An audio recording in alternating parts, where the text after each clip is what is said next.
UP में उपचुनाव की तारीख जैसे जैसे नज़दीक आ रही है, नेताओं के बयानों में तख्ती भी बढ़ती जा रही है। बसपा प्रमुख मायावती ने मेरठ के 3 नेताओं को पार्टी से निकाल दिया।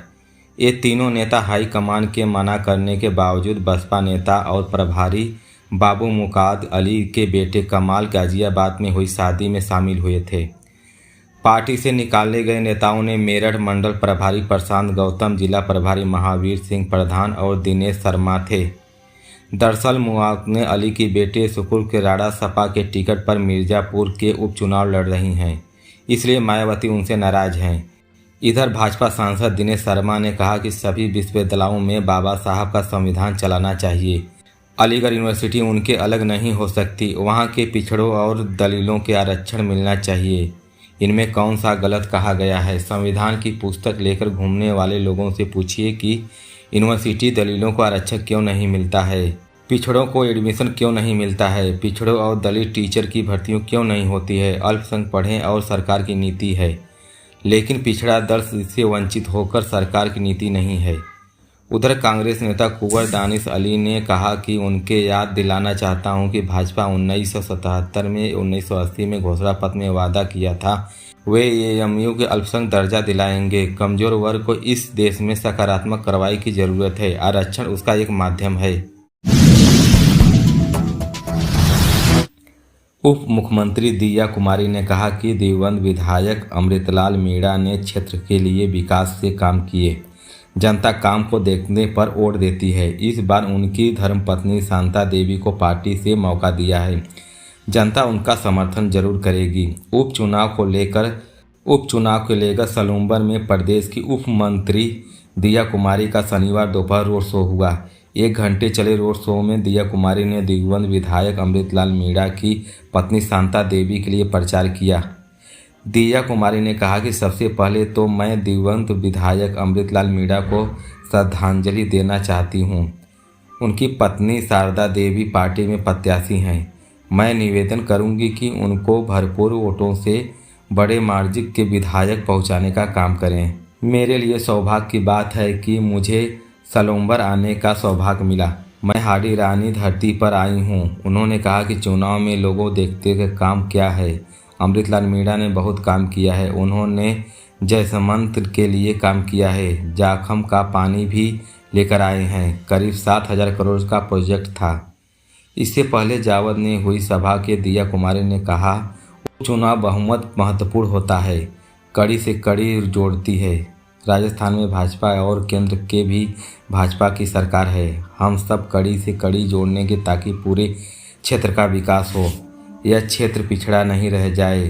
दिवंगत विधायक अमृतलाल के हर सपने को साकार पूरा करने में हम बजट की घोषणा की है। उन्होंने कहा कि मेवल क्षेत्र में जयसमंत क्षेत्र को विकास से जोड़ा जाएगा और यहां विकास की गंगा बहेगी। रोड शो का रूट बस स्टैंड, गांधी चौक, खतिकड़वा, पुरानी चौक, होली चौक, आज़ाद मोहल्ला और रावली पोल तक 1 घंटे तक चला।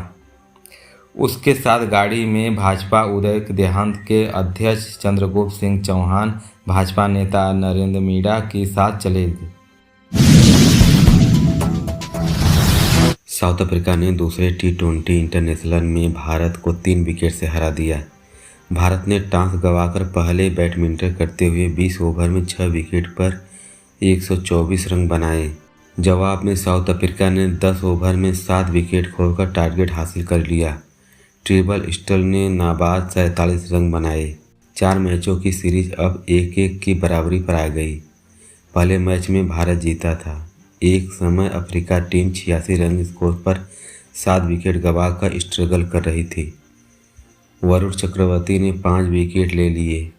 पिच के स्पिनर मदद मिल रही थी। इसके बावजूद कप्तान सूर्य कुमार ने डेथ ओवर्स तेज गेंदबाज के बॉलिंग कराने का फैसला लिया। यह फैसला भारी पड़ गया। 125 रन के टारगेट के सामने साउथ अफ्रीका ने संभल कर शुरुआत की। टीम ने 5 ओवर के बाद 32 रन स्कोर, 1 भी विकेट गंवाया था। यहां के चक्रवर्ती में 5 विकेट के लिए साउथ अफ्रीका ने 66.6 हो गया। नंबर 4 बैटिंग करते उतरे ट्रिपल एक एंड खड़े हो गए। वह आखिर तक टिके रहे और 47 रन बनाकर टीम को जीत दिला दी। इस प्रदर्शन के लिए उन्होंने player of the match award मिला। टॉस हारकर पहले बैटिंग में उतरी टीम इंडिया का टॉप ऑर्डर बुरी तरह फ्लॉप रहा। संजू सैमसन खाता भी नहीं खोल सके। वसीम, अभिषेक शर्मा, सूर्यकुमार ने 4-4 रन बनाकर आउट हो गए। टीम ने शुरुआती 3 विकेट में 15 रन स्कोर ही गंवा दिए। 6 विकेट गिरने के बाद ही टेल शुरुआती विकेट जल्दी गिरने के बाद तिलक वर्मा, अक्षर पटेल और हार्दिक पांड्या टीम को संभालना। 47 रन पर भारत ने 6 विकेट गंवा दिए। अर्शदीप सिंह बैटिंग करते उतरे, जिन पर हार्दिक का भरोसा नहीं कर सके। उन्होंने कई सिंगल छोड़े, जिसके कारण आखिर 4 ओवर में टीम 31 रन बना ली। छोटे टारगेट के बावजूद भारत के मैच वापसी कर ली थी। टीम 16 ओवर में 88 रन साउथ अफ्रीका के 7 विकेट गिर गए थे। यहाँ स्पिनर अक्षर पटेल ने 3 ओवर में बाकी थे, जिन्होंने पहले ओवर में स्टंप खिलाफ 2 ही रन दिए। अच्छे जगह सूर्य ने ओवर में साउथ अफ्रीका ने 7 विकेट गंवाया, जहां के रेजाल्ट ने बैटिंग करने आए। उन्होंने अर्शदीप सिंह को आवेश खान के खिलाफ 2 चौके 1 छक्का लगा दिया। बैटिंग में नॉन स्ट्राइक एंड खड़े स्टंप का काम आसान कर दिया। 9 गेंद पर 19 रन बनाए। उन्होंने पहली पारी में हार्दिक के खिलाफ 2 ओवरों में महज 11 रन खर्च किए थे, जिस कारण भारत का स्कोर भी बढ़ नहीं सका। इंडिया ने पहली पारी में 124 रन बनाने के बाद ही लगभग मैच गंवा दिया था। में शुरुआती 5 ओवर में कमजोर नजर आई, फिर भी वरुण चक्रवर्ती गेंदबाजी करते आए, जिन्होंने हर ओवर में विकेट लिया और स्पेन 5 विकेट लेकर होम टीम ओवर में अपना स्पेन खत्म किया। जिसके बाद साउथ अफ्रीका, हालांकि उसका प्रदर्शन भी टीम जीत नहीं। टॉस हारकर पहले बैडमिंटन करने उतरी team India power play 3 wicket गंवा दिए। 6 ओवर के बाद टीम 34 रन पर बना सके। संजू खाता भी नहीं खोल सका। अभिषेक शर्मा, सूर्यकुमार यादव ने 4-4 रन बनाकर आउट हो गए। वाराणसी में सारनाथ थाने में प्रभारी इंस्पेक्टर परमहंस गुप्ता ने एक अपार्टमेंट पर छापा मारा। उनके साथ सिविल ड्रेस में एक युवक भी था, जिसने गार्ड्स को खुद को सीएम योगी का ओएसडी बताया। अपार्टमेंट में शहर के एक बड़े कारोबारी जुआ खेल रहे थे। आरोप है कि इंस्पेक्टर ने जुए की फड़ पर रखे 40 लाख रुपए बैग भर लिए। एक सीसीटीवी के सामने आया इसमें दिखा रहा है कि इंस्पेक्टर लिफ्ट से उतर रहे हैं। उनके साथ एक युवक हाथ में 2 बैग पकड़े हुए हैं। सीसीटीवी वायरल होने के बाद पुलिस कमिश्नर इंस्पेक्टर को डीसीपी वरुणा चंद्रकांत मीना इनकी जांच कर रहे हैं। सपा मुखिया अखिलेश यादव ने मामले में सरकार पर तंजा कसा है। उन्होंने एक्स पर लिखा है कि उत्तर प्रदेश में फिल्म सिटी तो नहीं बनी, लेकिन लगता है कि फिल्म की रियल लोकेशन शूटिंग शुरू हो गई है। महाराष्ट्र के विधानसभा चुनाव के बीच डिप्टी सीएम और भाजपा शिवसेना गठबंधन महायुति ने शामिल अजीत पवार ने कहा कि बटेंगे तो कटेंगे का नारा उत्तर प्रदेश और झारखंड में चलता होगा, महाराष्ट्र में नहीं चलेगा। मैं इसका समर्थन नहीं करता।